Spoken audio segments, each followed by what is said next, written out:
Hola, ¿cómo están? Estoy emocionado de regresar a la actividad de mi canal de YouTube. Voy a subir un video a la semana. Voy a tratar de abordar temas muy variados, desde quizás una que otra película, una que otra serie, algunos libros y como hoy también temas coyunturales con respecto a la política mexicana, pero también mundial. Entonces, espero que les agrade y lo que hoy quiero analizar es el ensayo publicado por el presidente López Obrador hace un poco más de una semana, titulado La nueva política económica después del COVID.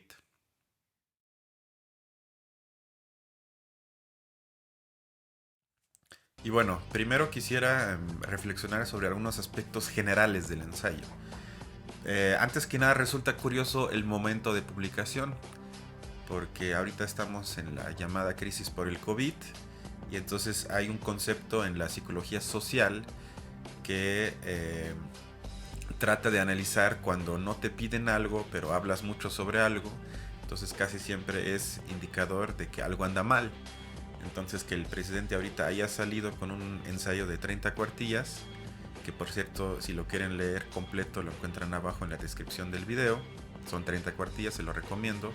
Entonces que haya salido con este ensayo indica que quizás algo anda mal y que el presidente necesite y siente la necesidad de explicarse y de explicarnos en qué consiste supuestamente su nueva política económica. Entonces eso primero para tomarlo en cuenta el contexto de publicación de este ensayo. Luego, al inicio, el presidente plantea el supuesto fin, el derrumbe le llama, del modelo neoliberal. Entonces, eso quizás también como manto que va a tratar de explicar el presidente a lo largo de todo su ensayo. Entonces, eso lleva al esquema de lo publicado por el presidente. El ensayo gira en torno a los siguientes 5 ejes: democracia, justicia, honestidad, austeridad y bienestar. Ahí yo pongo la primera interrogante, es decir, ¿quiénes, por ejemplo, de los expresidentes estarían en contra de estos 5 postulados mencionados? Yo creo que ninguno. Es decir, vamos a encontrarnos en todo el ensayo del López Obrador lugares comunes y conceptos que todo mundo creo que se podría adjudicar. Luego, un concepto que creo que parece necesario resaltar es el de pueblo, que seguramente ustedes, si ven las mañaneras, entonces se darán cuenta que el presidente usa muchísimo ese concepto. Entonces, ahora yo no me quiero meter con la lectura que le dan quizás muchos seguidores del presidente, miembros de Morena, que hacen una dicotomía entre pueblo y élite, que puede ser muy cuestionable desde mi punto de vista, lo es, sino simplemente con el mismo término. Es decir, ¿por qué es problemático su uso tan frecuente de pueblo? ¿Por qué? Porque es un concepto polisémico. ¿Qué es eso? Es decir, que tiene múltiples usos y que entonces se convierte, lo que yo llamaría, en un concepto vacío. Es decir, que dice nada y todo al mismo tiempo. Por ejemplo, a nivel práctico, eso sería que si Trump, Bolsonaro, AMLO y Merkel hablan de pueblo, estaríamos de acuerdo que difícilmente se refieren a lo mismo. Entonces eso convierte al concepto de pueblo meramente en una herramienta demagógica. Entonces él menciona el concepto de pueblo entre 10 o 15 veces durante todo el ensayo. Entonces, y además lo carga el concepto de pueblo de moralismos. Y eso seguramente también no es ningún hallazgo sorprendente, de que el presidente cargue a la noción de pueblo con moralidades positivas, que son trabajadores, que son honestos, que son valientes, etcétera. Y la contraparte, que es la élite, la carga con moralismos negativas. Por ejemplo, como que son rapaces, que son deshonestas, que son corruptas. Y entonces esa dicotomía es problemática justamente porque es moralizante. Y en política todo lo que moraliza siempre tiende a la despolitización. Entonces eso como comentarios generales sobre algunas cosas que me parecen problemáticas en el ensayo del observador.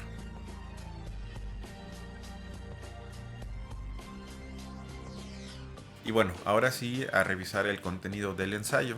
Obviamente, como ya dice el título, la carga más fuerte del ensayo trata sobre la parte económica. Entonces, sobre ese punto cito, pone el presidente: ningún grupo puede conspirar contra la paz social. Otra vez ahí tenemos una carga moral, lo que acabo de mencionar.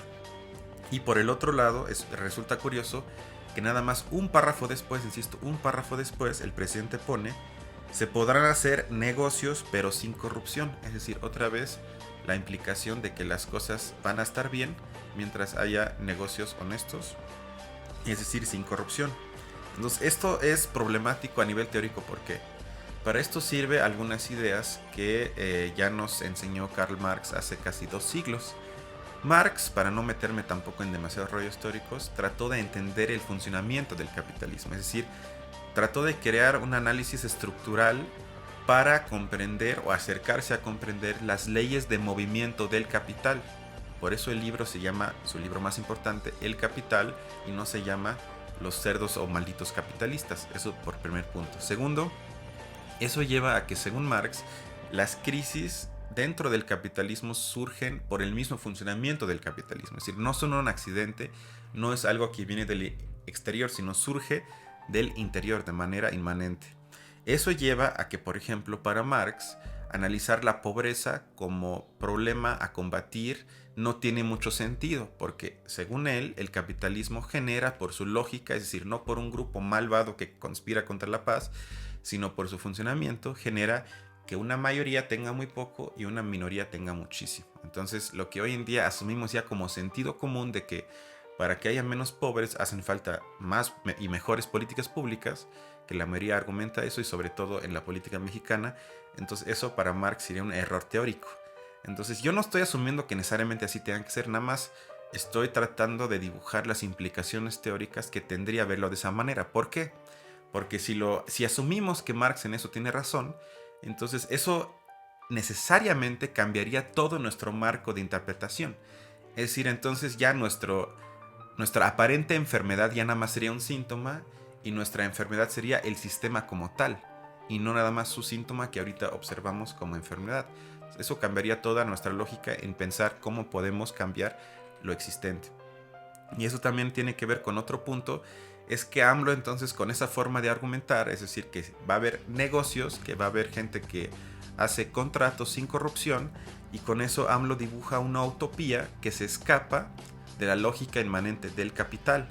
Y eso me parece grave. ¿Por qué? Porque con eso él le genera esperanza a la gente que teniendo un gobierno honesto, asumiendo que así es, entonces va a haber un bienestar por lo menos más generalizado que actualmente. Y eso me parece un error teórico, y creo que eso dentro del capitalismo, por lo menos dentro del capitalismo a la mexicana ahorita, lo veo imposible. Entonces él ahí construye una esperanza para la gente que para mí no tiene respaldo teórico, por eso es grave. Y el último punto en este aspecto tiene que ver en que en el ensayo AMLO hace alusión muchísimas veces a sus programas de bienestar. Sin embargo, nunca menciona los montos que implican ese tipo de programas de bienestar. Entonces ahí pregunto, ¿no pone los montos porque en el fondo sabe que son migajas?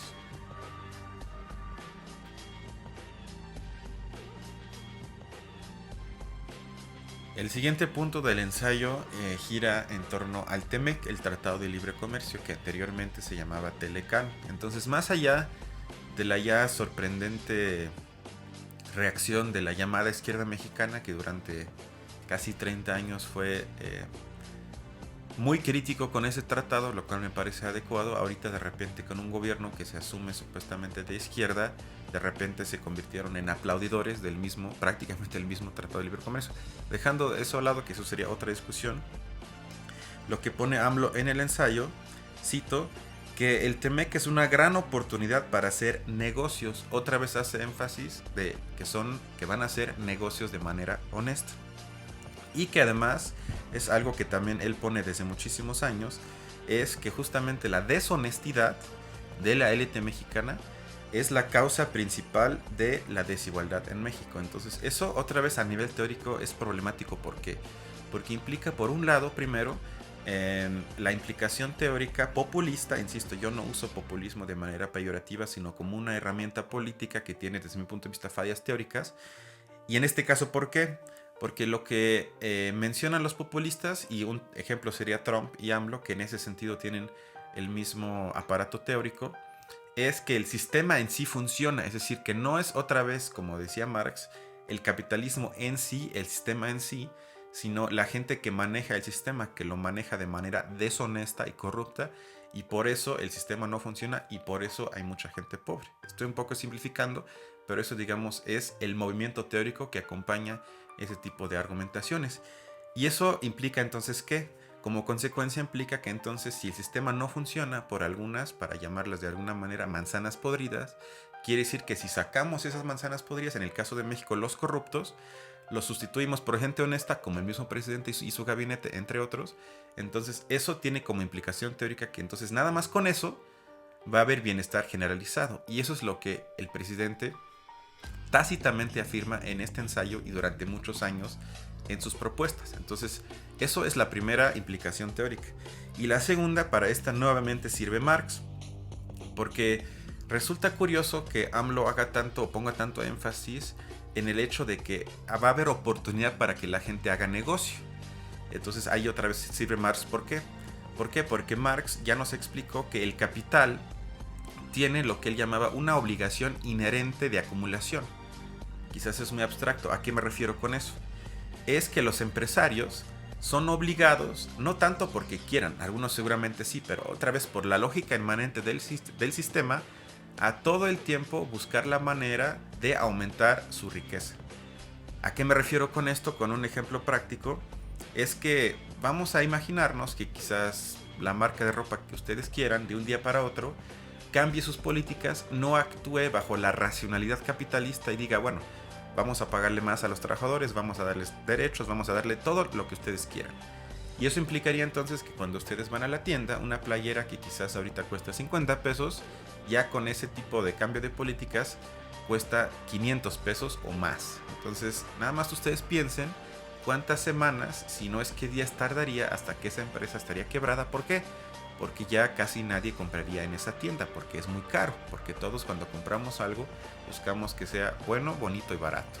Entonces eso implicaría que esa empresa, si ya no actuase bajo esa lógica, poco tiempo duraría en el mercado capitalista. Entonces eso es, en términos otra vez simplificados, a lo que Marx se refería, que hay una lógica inmanente que empuja al capital, que le genera una obligación de todo el tiempo buscar la manera de acumularse. Eso por un lado. Y por otro, también AMLO menciona que ya se acabaron los tiempos de adquirir deuda y asocia entonces el adquirir deuda con la lógica neoliberal. Ahí nada más quisiera hacer una pregunta, porque efectivamente los últimos gobiernos, específicamente los últimos dos de Peña Nieto y de Felipe Calderón, adquirieron muchísima deuda que no vemos reflejadas en nuestra vida cotidiana. ¿Por qué? Porque se lo gastaron principalmente en el llamado gasto corriente. Entonces, pero yo pregunto, lo que propusieron, por ejemplo, Sanders en Estados Unidos o Corbyn en Inglaterra es adquirir deuda para la inversión y para la inversión pública que, por ejemplo, puede ir y debe ir al mismo tiempo también a hospitales, escuelas, carreteras, salud, etc. Entonces, para que la gente no lo sienta en sus carteras, pero que lo sienta en su vida cotidiana, que haya una mejoría en el nivel de vida a través de la inversión pública, que entonces eso rinde frutos a largo plazo. Entonces ahí la pregunta sería que cualquier tipo de uso de deuda es neoliberal.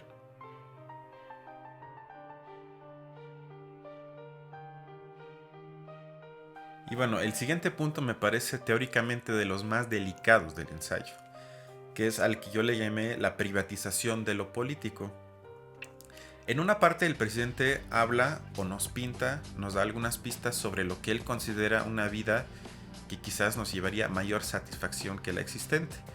Entonces pone algunos argumentos y uno de esos argumentos es que con menos consumismo, es decir, que si comprásemos menos cosas, entonces quizás podríamos alcanzar una vida un poco más plena, más satisfactoria e incluso quizás más feliz.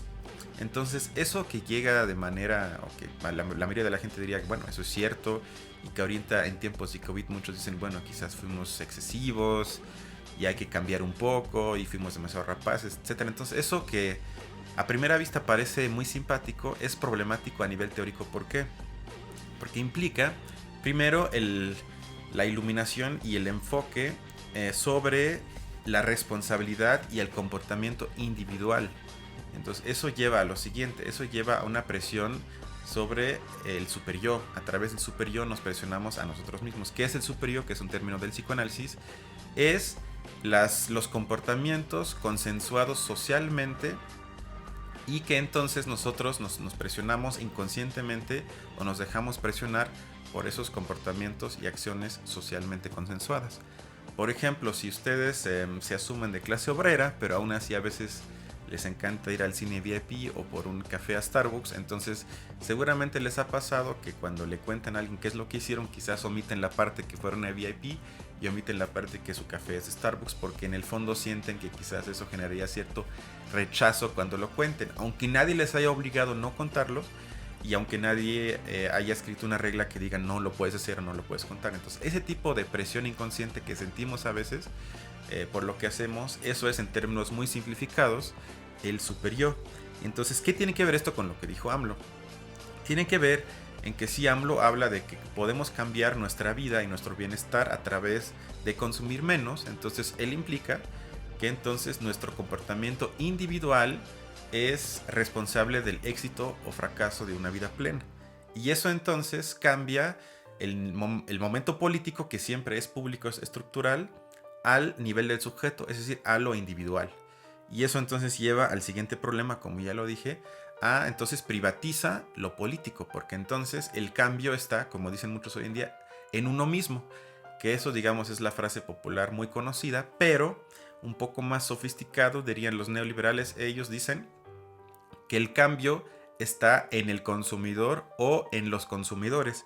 ¿A qué me refiero con eso? Que cuando ustedes seguramente les ha pasado que cuando plantean que por ejemplo en México hay demasiado gente gorda y eso debería cambiar, entonces sí, seguramente les han dicho que el problema está en que la gente compre esas cosas. Entonces ellos implican teóricamente que la gente compra esas cosas porque piden esas cosas. Entonces si la gente pediría otras cosas, entonces en las tiendas habría otro tipo de productos. Entonces eso a nivel, otra vez, teórico político implica que la responsabilidad de que haya menos gente obesa en México está en el consumidor y a través de sus hábitos de consumo. Otra vez, eso implica que se privatiza las decisiones políticas. Y eso además eclipsa, por ejemplo, el momento socioeconómico. ¿Por qué? Porque a mí también me gustan mucho más los productos orgánicos, pero cuestan 10 o 15 veces más que los productos que puedo encontrar aquí en un Oxxo, en una tienda de la esquina.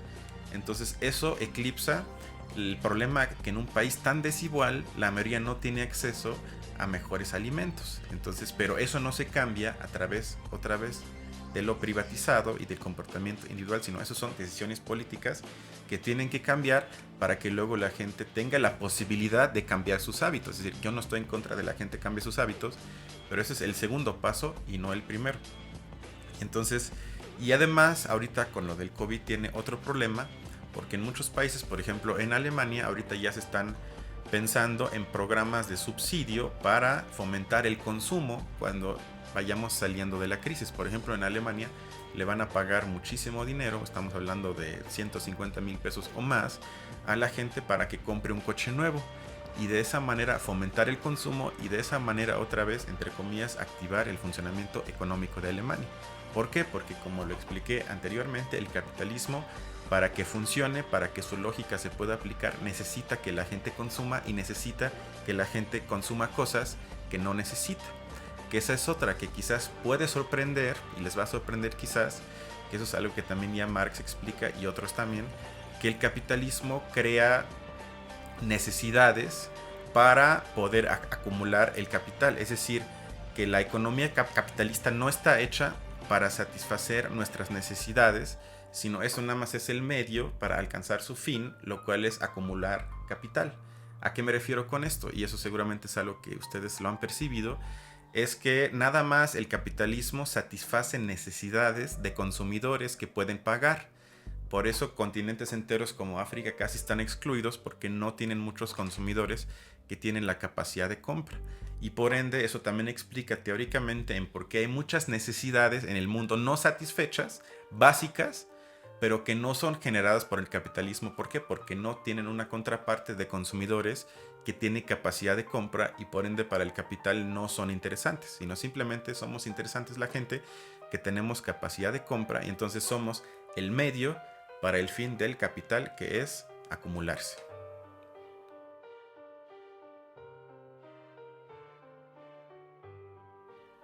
El último aspecto en la parte económica del ensayo tiene que ver con el Producto Interno Bruto, el PIB, que seguramente ustedes han escuchado ese concepto.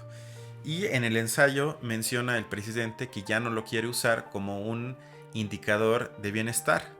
Es decir, que dice que eso ya no sirve para saber si a una población en determinado país le va bien o mal, y por ende ya mandó a especialistas a crear otro tipo de indicadores. Entonces, otra vez, en primera instancia, me parece algo positivo que se salga de los economicismos que nos han controlado en los últimos 20-30 años, y que únicamente a través de indicadores macroeconómicos estábamos evaluando el éxito o el fracaso, entre comillas, de los países. Eso me parece positivo. Me parece problemática la parte otra vez teórica, porque en qué momento surge esa necesidad política de dejar un poco de lado lo meramente económico. Eso surge a finales de los 90, particularmente en Inglaterra y Estados Unidos, con el primer ministro de Inglaterra, en ese entonces Tony Blair, y el presidente de los Estados Unidos, en ese entonces Bill Clinton. Ellos se dieron cuenta que el modelo neoliberal efectivamente genera mayor desigualdad, y que entonces poco a poco la gente caía en más descontentos. Entonces, como políticamente eso en el modelo existente era difícil de cambiar, entonces tuvieron la genial idea de cambiar los indicadores y bajarlo otra vez un poco más a nivel subjetivo. Entonces ellos, no a ellos, pero digamos con sus equipos, crearon indicadores que seguramente también ustedes ubican: el índice de bienestar, el índice de la felicidad, etcétera, etcétera, que evalúan otras cosas y eclipsan en gran parte la parte socioeconómica.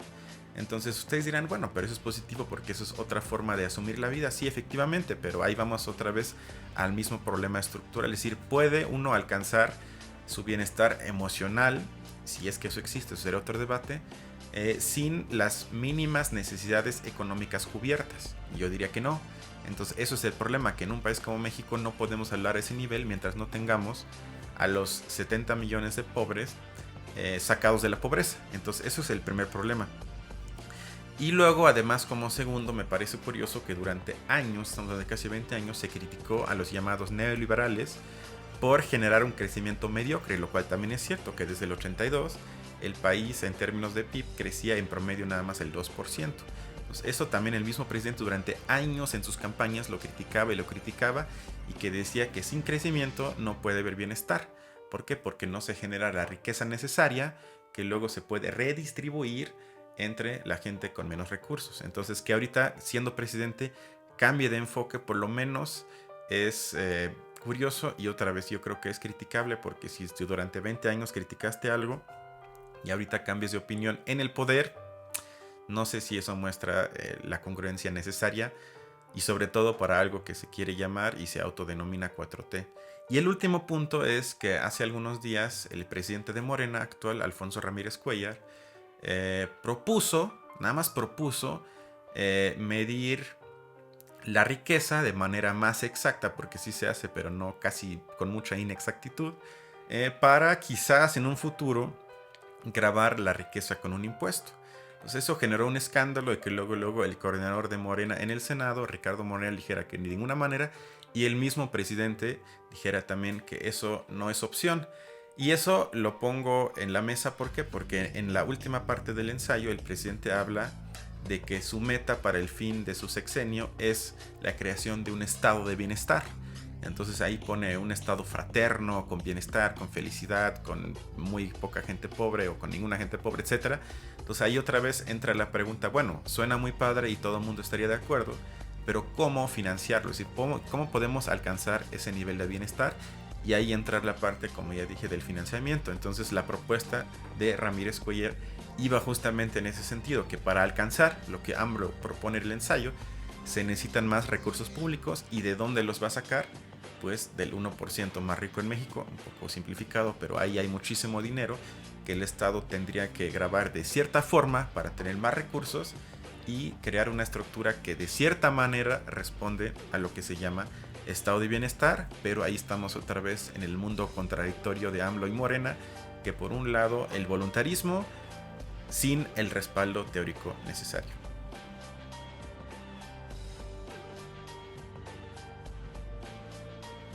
Además de la parte económica, hay otra parte del ensayo que me parece pertinente resaltar y que muestra, yo creo que de manera emblemática, las lagunas, confusiones teórico-ideológicas del mismo presidente, pero también me atrevo a afirmar de gran parte del llamado obradorismo, y que tiene que ver con el uso conceptual de la familia, porque en una de las partes finales del ensayo el presidente menciona de manera orgullosa de que esta crisis comprobó una vez más que la familia es la institución de seguridad social más importante del país.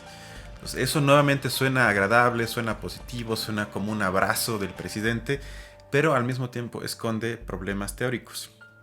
Primero, que la crisis haya significado para la mayoría, si no es que para casi todos, un repliegue a lo privado y por ende a la familia, tiene otra vez la implicación de que todos contamos con un llamado núcleo familiar funcional. Es decir, que todos tenemos ese tipo de, como los postmodernos dirían, privilegio. Eso es una. Luego, ¿cómo definimos familia? Es decir, ese concepto también es históricamente construido como todos, pero particularmente ese yo creo que ha perdido su sombra histórica teórica. Y eso tiene que ver que en nuestra concepción hoy en día, básicamente es la familia nuclear, el núcleo familiar de la sociedad burguesa. ¿A qué me refiero con eso? Es que responde a la división entre esfera productiva y esfera reproductiva. ¿Qué es eso? Que justamente es la división que se asocia al patriarcado, que por un lado las mujeres tengan que estar en casa, entonces el feminismo del siglo pasado justamente rebelaba contra esa llamada mística del hogar, que se decía que la casa es de la mujer y la mujer manda en casa, mientras el hombre, entre comillas, se ocupa de la esfera productiva, es decir, de trabajar y traer el dinero a la casa. Entonces eso es nuestra concepción moderna, entre comillas, del siglo XX de la familia. Eso es lo primero.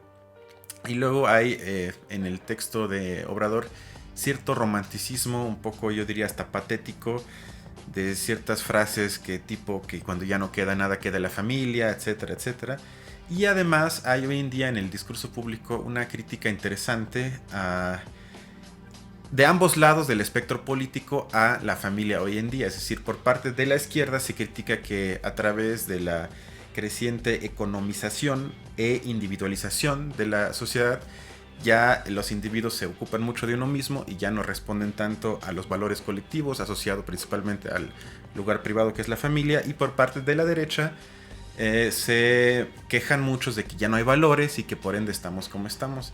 Curiosamente, Obrador se va por la segunda crítica, dice que ojalá podamos recuperar ciertos valores, nunca dice cuáles, para otra vez estar un poco mejor. Entonces hay ese ataque, esa reflexión sobre la familia y ese diagnóstico de que ese concepto está en crisis por ambos lados políticos.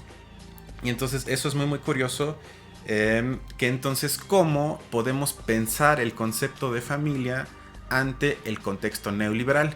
Y para eso sirve un libro de Wendy Brown que se llama El pueblo sin atributos, que ahí ella reflexiona sobre qué provoca el repliegue del Estado ante la ofensiva neoliberal y cómo eso influye sobre nuestra concepción de la familia.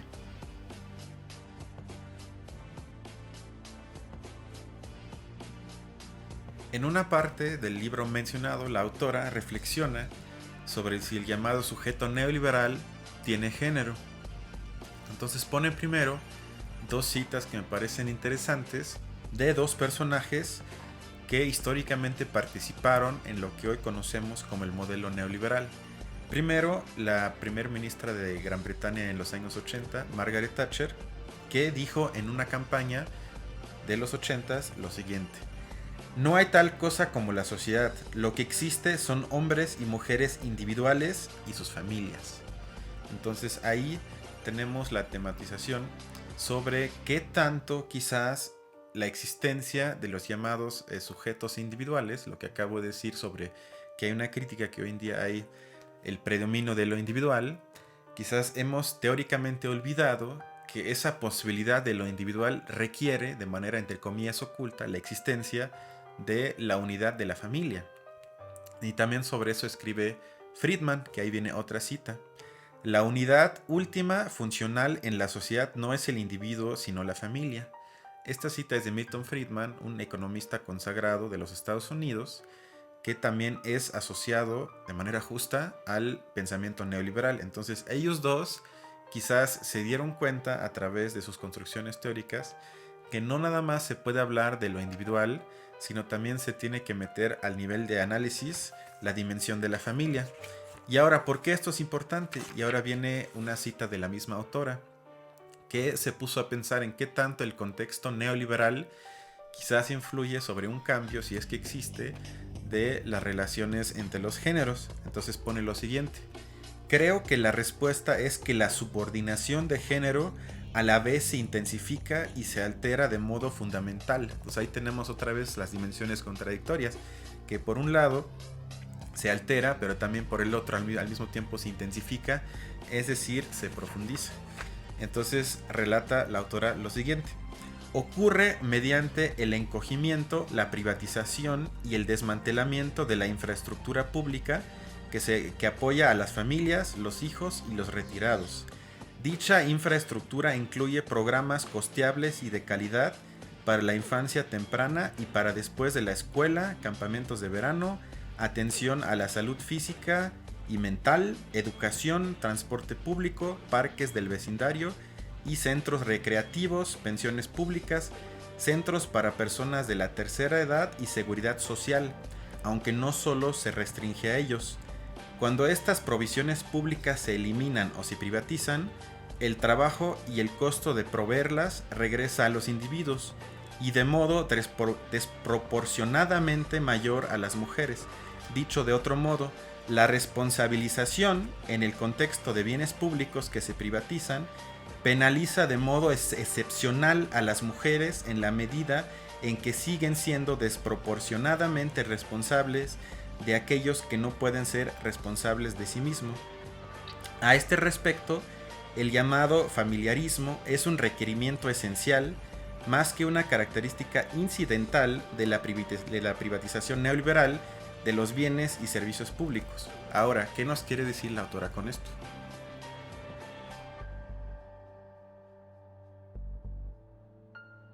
Lo dicho por Bendy Brown nos alerta sobre lo siguiente: la relación aparentemente no tan contradictoria, quizás incluso complementaria, ese es el punto más fuerte, entre las privatizaciones ejercidas durante la época neoliberal, que entonces llevaron a un repliegue del Estado, es decir, que había menos apoyo del Estado para los sujetos, para la población, y eso entonces llevó al fortalecimiento del llamado núcleo familiar, celebrado en el ensayo por parte del presidente López Obrador. Entonces, lo que nos pone a pensar Bendy Brown es que quizás la contraparte necesariamente complementaria de las privatizaciones es la parte familiar, que sustituye las funciones que anteriormente eran cubiertas por el Estado. Entonces, si lo pensamos de esa manera, serían dos caras de la misma moneda. Entonces, eso lleva a lo siguiente, que si lo vemos con ese tipo de perspectiva, lleva a la conclusión que entonces las privatizaciones llevan al sustituto de la responsabilidad y la trasladan entonces del Estado a la familia. Y entonces eso tiene la siguiente implicación y la siguiente consecuencia teórica necesaria y también práctica para la gente. Es decir, que entonces, para que se puedan hacer realidad, es decir, para que exista la lógica del mercado tan celebrada y tan necesaria para el capitalismo, y más que nada también, sobre todo en su fase neoliberal, se necesitan lugares y sujetos, con sujetos me refiero a personas, que no actúan bajo la lógica del mercado. ¿Y dónde sucede eso? Exclusivamente, prácticamente, en la familia.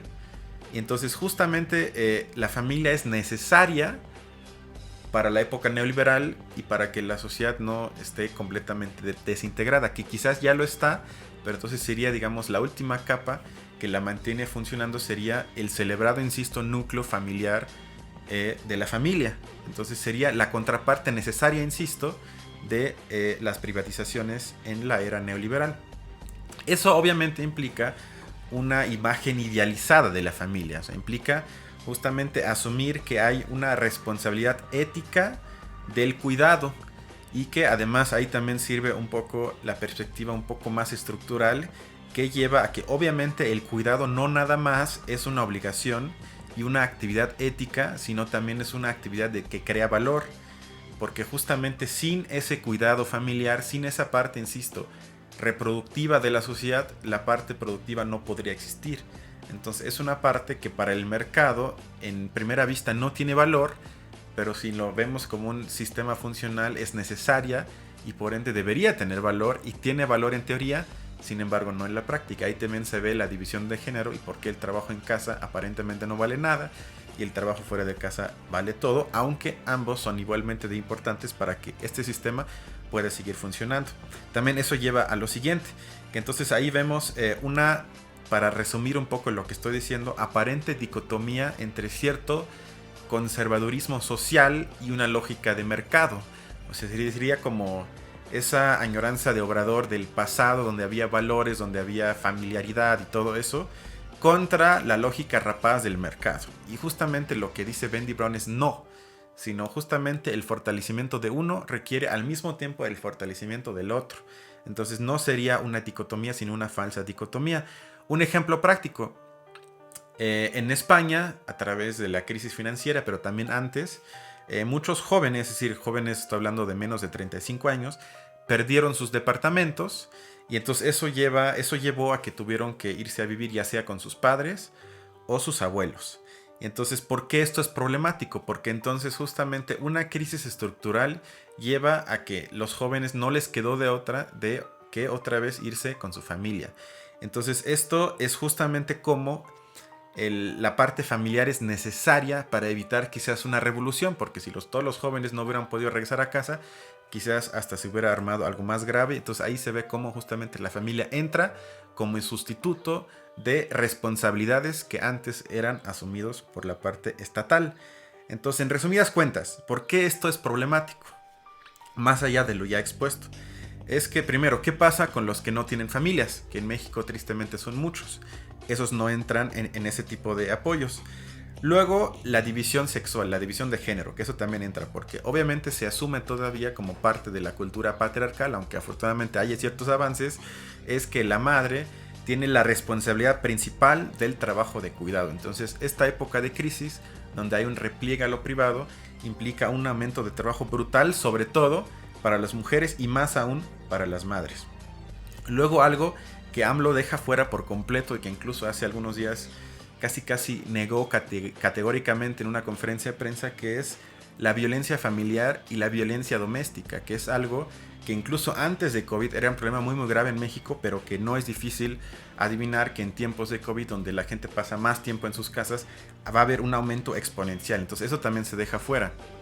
En resumidas cuentas, resulta paradójico y al mismo tiempo me entristece que quizás algo que de manera ingenua es celebrado por López Obrador, que es la institución de la familia, y que justamente él diga que esta crisis comprobó que no hay nada más importante que la familia, sea la afirmación inconsciente más fuerte de que lo neoliberal sigue más vigente que nunca en este país.